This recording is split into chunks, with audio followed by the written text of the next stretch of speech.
YouTube. Saya Mutiara Buru Arwan dengan NIM 32011210008. Di sini saya akan membuat video pembelajaran animasi mengenai bagaimana strategi belajar mengajar yang baik serta pendidikan bermakna untuk memenuhi mata kuliah yang diampu oleh Bapak Ritu Sidik SPD MPD dalam mata pembelajaran Strategi Inovasi Pembelajaran Sejarah. Stay tune ya teman-teman, di like, comment, and subscribe. Hai teman-teman, di sini kita akan membahas mengenai bagaimana sih strategi belajar mengajar yang baik yang diterapkan oleh guru kepada peserta didiknya. Yang pertama, kita bisa melihat bagaimana model pembelajaran. Lalu yang kedua, kita bisa melihat bagaimana metode pembelajaran. Lalu yang ketiga, kita dapat menerapkan teknik dan strategi pembelajaran yang baik dan benar. Lalu bagaimana sih model pembelajaran yang baik dan benar? Untuk mengetahui bagaimana model pembelajaran yang baik, kita harus mengetahui apa sih itu model pembelajaran. Dapat kita rangkai, model pembelajaran merupakan suatu hal yang dapat diistilahkan untuk menggambarkan penyelenggaraan proses belajar mengajar dari awal sampai akhir, di mana model belajar sebagai kerangka konseptual yang melukiskan prosedur yang sistematis dalam mengorganisasikan pengalaman belajar untuk mencapai tujuan tertentu, serta model yang berfungsi sebagai pedoman bagi guru untuk melaksanakan belajar mengajar. Lalu, bagaimana sih contoh model belajar mengajar? Atau yang disebut juga dengan contoh model pembelajaran. Contoh model pembelajaran dapat kita lihat seperti model CBSA, model CTL, model PBL, model pembelajaran PIKEM, model STM, dan lainnya. Lalu, bagaimana sih pengertian pendekatan, strategi, metode, dan model pembelajaran yang baik untuk diterapkan kepada peserta didik? Mari kita simak.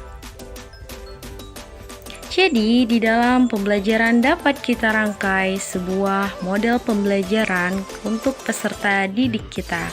Jadi, pembelajaran adalah proses interaksi peserta didik dengan pendidik dan narasumber belajar pada suatu lingkungan belajar. Lalu dapat kita lihat dan dapat kita rangkai. Lalu dapat kita lihat bagaimana interaksi peserta didik terhadap guru, dan guru harus dapat menerapkan pendekatan pembelajaran kepada peserta didik yang dapat diartikan sebagai cara untuk memulai pembelajaran. Di antaranya kita dapat menerapkan pendekatan pembelajaran yang bisa kita lihat dalam berpusat pada siswa, pendekatan pembelajaran yang berpusat pada guru. Lalu bagaimana sih proses belajar mengajar menggunakan strategi pembelajaran yang baik dan benar yang merupakan suatu serangkaian rencana kegiatan yang termasuk di dalamnya menggunakan metode dan pemanfaatan berbagai sumber pembelajaran. Lalu bisa kita lihat bagaimana kita merancang model pembelajaran serta bagaimana macam-macam strategi dalam pembelajaran, di mana dapat kita terapkan berbagai macam-macam strategi pembelajaran seperti di bawah ini. Lalu, guru juga dapat merangkai atau membuat rancangan metode pembelajaran yang dapat digunakan untuk mengimplementasikan suatu rencana yang disusun untuk kegiatan dan instruksi untuk mencapai pembelajaran.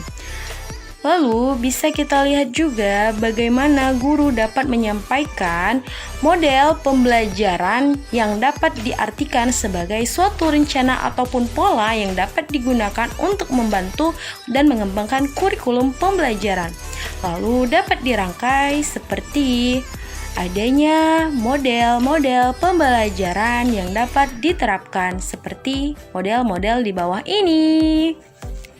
Lalu, bagaimana sih kerangka ataupun metode pembelajaran yang dapat diterapkan oleh guru? Jadi dapat kita terangkan atau dapat kita jabarkan metode pembelajaran merupakan sebuah cara yang digunakan untuk melaksanakan merencanakan tujuan pembelajaran. Lalu ada juga model pembelajaran yang bersifat konseptual dan metode pembelajaran yang bersifat praktis untuk diterapkan guru kepada peserta didiknya di dalam kelas. Lalu bagaimana sih strategi ataupun metode-metode pembelajaran yang bervariasi yang dapat diterapkan guru kepada peserta didiknya agar mudah dipahami dan dipelajari? kita juga bisa menerapkan teknik pembelajaran, yaitu sebagai cara yang spesifik yang dilakukan oleh tenaga pendidik kepada peserta didik dalam menerapkan suatu metode pembelajaran. Dan strategi bagian dari pembelajaran dapat kita lihat dari teknik, lalu apa yang perlu kita pertanyakan, serta kunci apa yang dapat kita interaksikan kepada peserta didik kita. Lalu, apa sih itu metode pembelajaran? Serta bagaimana contoh dari metode pembelajaran dapat kita lihat seperti ini. Lalu setelah penjelasan-penjelasan tadi, kita dapat membuat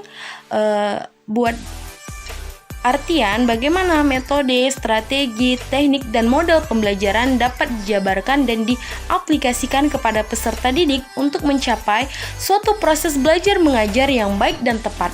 Dan peserta didik juga dapat memahami apa metode, strategi, maupun teknik dan model pembelajaran yang disampaikan guru dan dapat dipahami. Serta model dan metode strategi pembelajaran dapat dikreasikan dalam berbagai macam strategi kita untuk penyampaian pembelajaran yang baik, seperti PBS, CTL, kelompok presentasi, adanya umpan balik kepada siswa, adanya apresiasi yang kita berikan kepada siswa agar siswa dapat lebih giat dan makin maju lagi dalam belajar mengajarnya.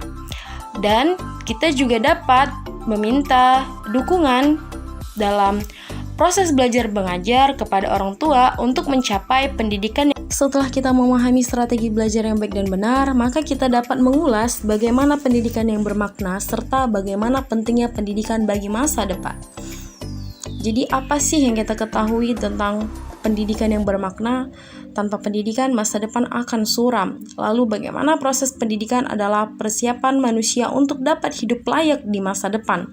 Lalu yang kita ketahui di era digital yang serba canggih pada saat ini, pendidikan merupakan salah satu alternatif yang dapat membawa kita untuk lebih baik ke depannya. Lalu, pendidikan masa depan setidaknya memiliki ciri-ciri untuk memajukan serta mensukseskan masa depan seperti berikut ini. Ini merupakan ciri-ciri yang dapat kita lihat untuk memajukan masa depan yang sukses. Lalu, bagaimana pendidikan masa depan harus mengarahkan pembelajaran pada beberapa keterampilan yang harus ditanamkan pada peserta didik untuk mencapai keberhasilan dalam belajar. Lalu, keterampilan sosial komunikasi itu diperlukan untuk dapat memajukan bagaimana peserta didik untuk lebih berkembang ke depannya.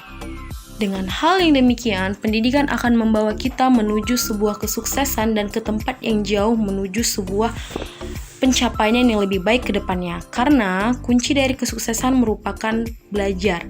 Pendidikan, karena pendidikan yang bermakna akan membawa kita kepada sebuah proses kehidupan yang lebih baik ke depannya. Lalu percayalah, kesuksesan hari ini tidak akan gagal di hari depannya. Oke, sekian dulu teman-teman atas penjelasannya. Kita kembali di video selanjutnya. Terima kasih.